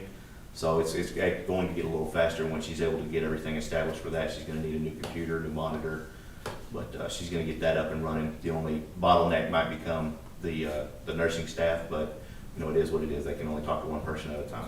I mean, I remember the day where I've actually booked in 12 people, arrested 12 people in one shift, and been able to book them in and get back out and go back out. But you can't do that. You quit doing that in the 90s. I assume like the Sally Port and all functioned good, you know, that was one of the big problems we had here. It was so, you know. The flow of traffic should be a Yeah, the lot flow better. should be a lot lot better. Yes, sir. I'm just curious how that, because that book-in, I mean, that ties up a lot of time. It does. And Patterson's got, you know, with the city integration with their paperwork and stuff, you know, they have their stuff ready usually about the time that the jailer's getting done receiving the person. So as soon as they receive that paperwork, 9 times out of 10, they're able to let them go. Unless there's a lot of people coming in at one time, like, you know, used to around midnight, 2 o'clock in the morning on Saturday. You know, you're gonna have your bottlenecks, but it's going faster, and like I said, Captain Patterson's got a plan to speed it up even more. Okay. We've not heard much about the direct supervision. Is that functioning good, or is that what you're hearing, or? Yeah, actually, a lot of the jailers liked it. The ones who did both, they like it. It's working pretty well. Officer assaults are down. Everybody's getting used to it. The inmates, the detention staff. We still are having, you know, inmate on inmate fights from time to time, but a lot of the problems we were having have come down. What we saw when we did those visits back before all this was done, was it was sure had a lot to offer, and I was just curious how it, we've not heard a lot about that, as to how it's functioning.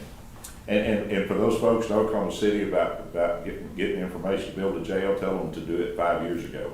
Yeah. That'd probably save you about what, 40% or more? At least. Yeah. Corey, question for you. We've talked about this before, but Department 560 shows Munis rounds hours to the second decimal. Why do we have one that's 16.92? I would have to look, there are several things that could make that happen. Shouldn't it all be 0.25, 0.5, Well, 0.0? There's several things that happen in time clock. One is setting the rounding, which is likely set. But two, if an employee clocks out for lunch, it allots you like an hour and 7 minutes or something to that nature. If you don't clock back in from your lunch within the hour and 7 minutes, it automatically clocks you out and defaults to no rounding. That's just the way the system is set up. And it might not be an hour and 7 minutes, but it has like a layover of just over an hour, like as a normal lunch time. So if somebody goes to lunch at an hour and they don't, at 12 and they don't come back till 1:15, it automatically defaults out there rounding. So that's likely what's probably happening there, because everybody in 560 or 561 is on rounding. So it's probably something to that nature. Didn't everyone period on rounding automatically? Should be. Most everybody Yeah. is. There's a couple of other departments. There's one, the 71 cents of overtime because of .03. Yes. Yeah, here's a And that's part, 1417. Yeah. I mean, I still don't understand why you wouldn't go ahead and round it. Well, that's just the way the system is set up, and we don't mess with anybody's time. We pull everybody's time out. But that's our policy, is to round, so I don't understand why we're not rounding, while we're paying to the, We have it set up in the system to do that. We export what comes out of time clock, and we do not manage anybody's time outside of that particular, we pull out what's out of time clock. We don't manufacture or manipulate anybody's time at that point. but again, there's a 5.92. I don't know why we're not rounding. Because we say on here that we round to the second decimal, and that's what we've all talked about, is rounding to the 15-minute, but we're not doing that. Why even have that why even put that on there if we're not doing it? Is that a function of the auditor's office needs direction from the court to apply that, or is that a function of the software? Or I think that's what Commissioner Beecham's trying to If ask, is how that's something you want to set, that we're not going to pay anything, everything's going to be in 15-minute increments, yes, it would need to be from the court set that we are to, basically, at that point, we're manipulating Well, time. that person would lose 12 minutes, is that what basically, or? No. Or gain through. No, at this 1692, you could go either backwards or 75? forwards. It You would would go depend, forwards because with it. it would be set at 16 the minutes. 7-minute rule. So if somebody's It would go back. if somebody's gets messed up and they At get 6 92? minutes extra, Point- they're gonna lose that 6 minutes because we're gonna round it back down to 0. But if they go 8 minutes over or whatever, we're gonna round it up and they're gonna get 15 minutes instead of 8 minutes. Right now, y'all don't manipulate it at all. No. And that's just a, Well, that's just a whole nother step for Victor. Well, then why do we even say that? Let's just let the time clock print out whatever the time is and go with that. Why do we even say we round it? you just want to get rid of the red box. It's meaningless.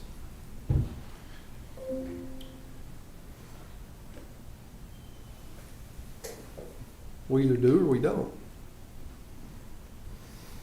That sounds a lot like Well, a that, personnel what policy. we're looking at here, what you're looking at, that Munis rounds hours by 2 decimal, that's not rounding. That's basically saying time clock came out with 12.5379, Yeah? and Munis is rounding it to 12.54. Yeah.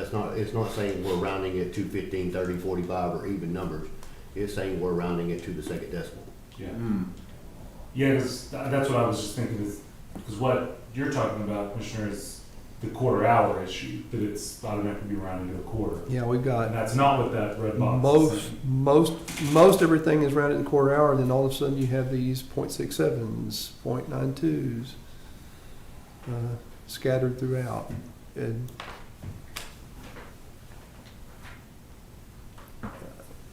that I don't, are we rounding or are we not rounding? Why, I don't understand why we round for some and not for all, or, well, why not just do away with rounding altogether if we're not consistent?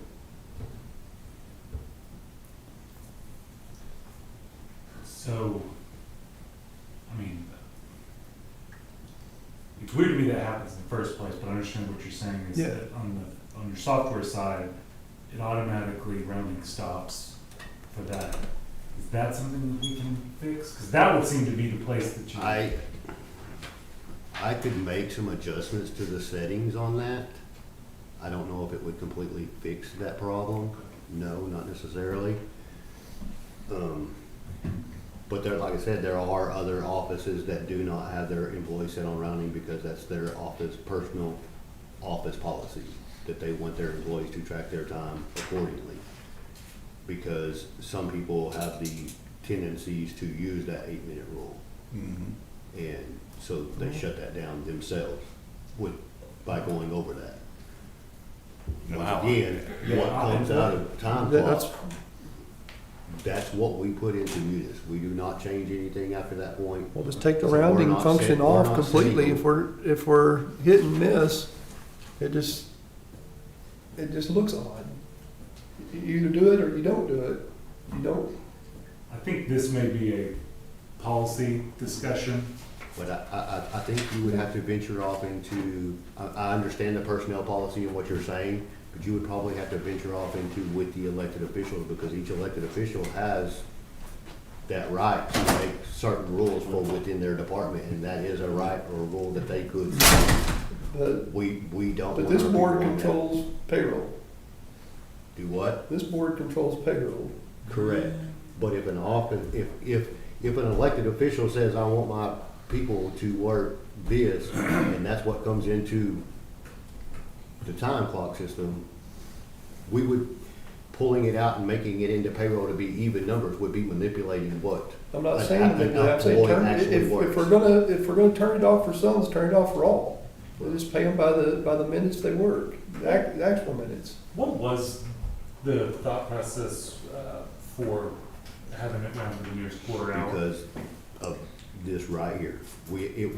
Before it was rounded in the jail, you had, it mostly, don't look at me saying jail, because it was all around, but in the jail, they were just coming and going as, so they were getting the 7 minutes every day, so they were basically saying, what an employee would do was not get off of their thing till 5 o'clock and then take 5 minutes to walk to the thing and clock out, and then, so they were all getting this extra 5 minutes in the morning, 5 minutes in the afternoon. Where when they filled out a So time just- card, they just got off at 5 or got off at 4. I got you, okay.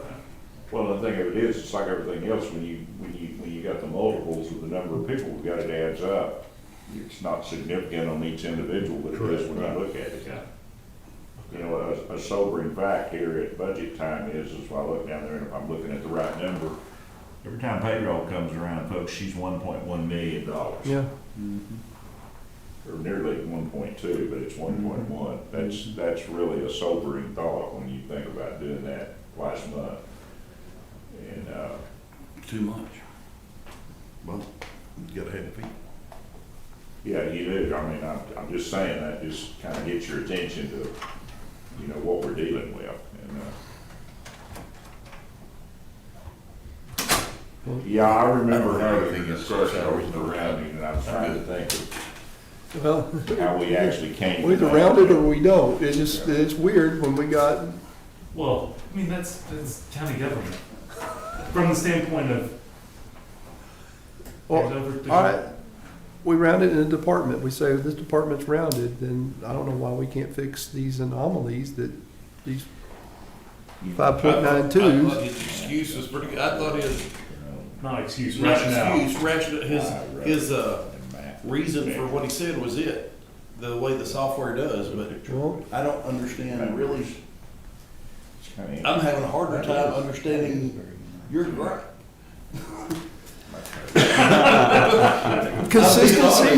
Consistency. You know, and that's one thing I've definitely learned.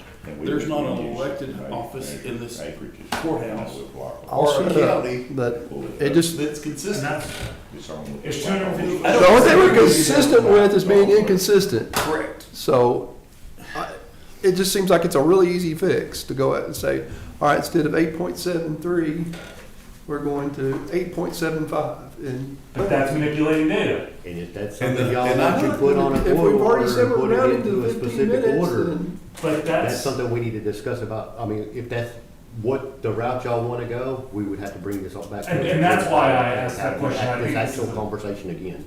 But I do think it's a manner of, I think it's a good thing for the auditor's office to be saying, we don't manipulate Yeah. the time. No, okay, I agree with that wholeheartedly.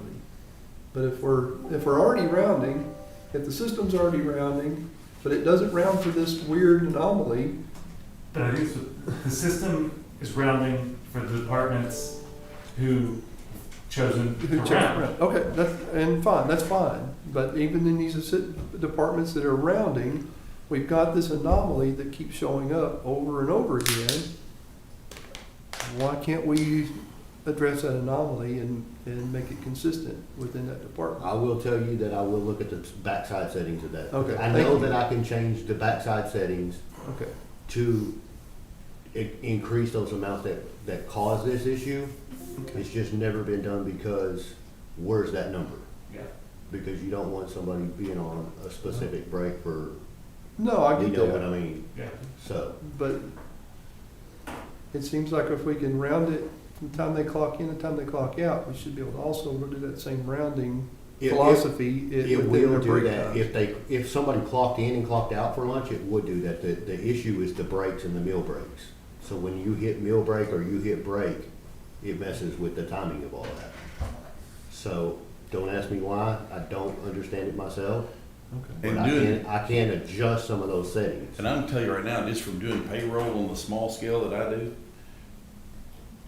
getting it this close is Yeah. awesome.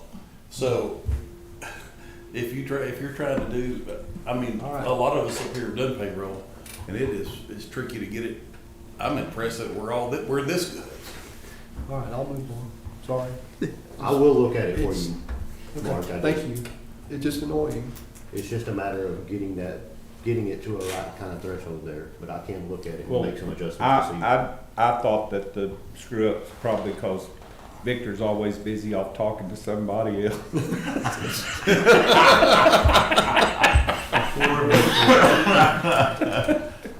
Victor, you do a great job. This is a good report. It's annoying if we do it or we don't do it. All right. Anyone have any other questions on status report on salaries and overtime? Okay, Victor, thank you. Let's have item number 6, review and discuss regular bills. Sorry, you about to say something? No, Okay. no.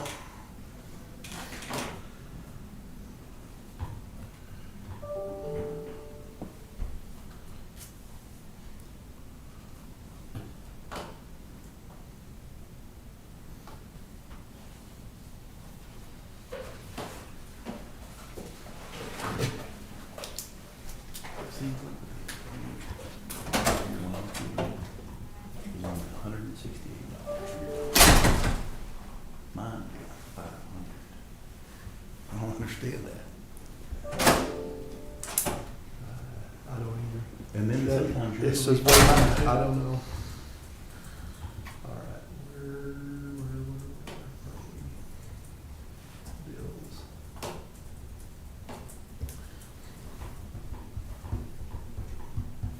I told my foreman, we're pretty low money, slow down. This week he only spent $774.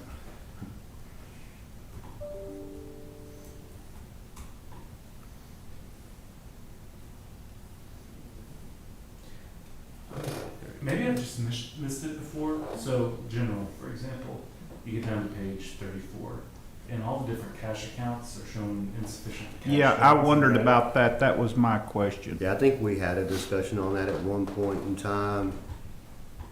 And it's a function of something that's not quite right in Munis. It's not a Okay. function of what the actual cash It's not balances holding the are. actual Yes. info.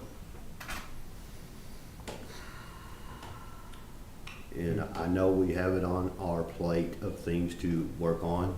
Well, and I know too, it's challenging right now because Chelsea's having to fill in to get a lot of this stuff done with when Marty was out. So We have a few projects. a few whole budget finish and And yes, we have been short-staffed a few times this year, so.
I'm good, yeah. I've done one over okay. all of those. Yeah, you're good too. Prior.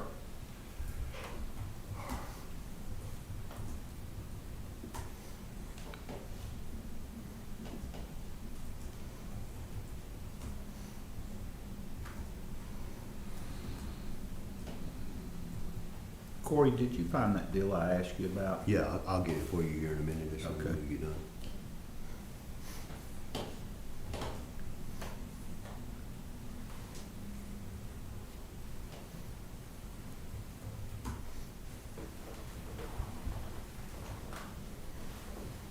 We may want to rethink our budget since we just got word that the Biden administration is going to require the immigrants to stay in Texas. Yeah, we're gonna have to change our budget. That's what I thought. I thought we better rethink this. You don't require them to stay in Texas, huh? That's what it says.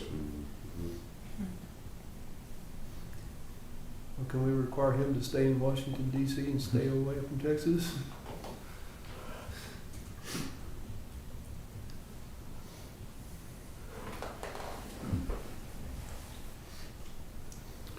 Precinct 2 would be a good place. Might as well go with the sanctuary city of precinct 3.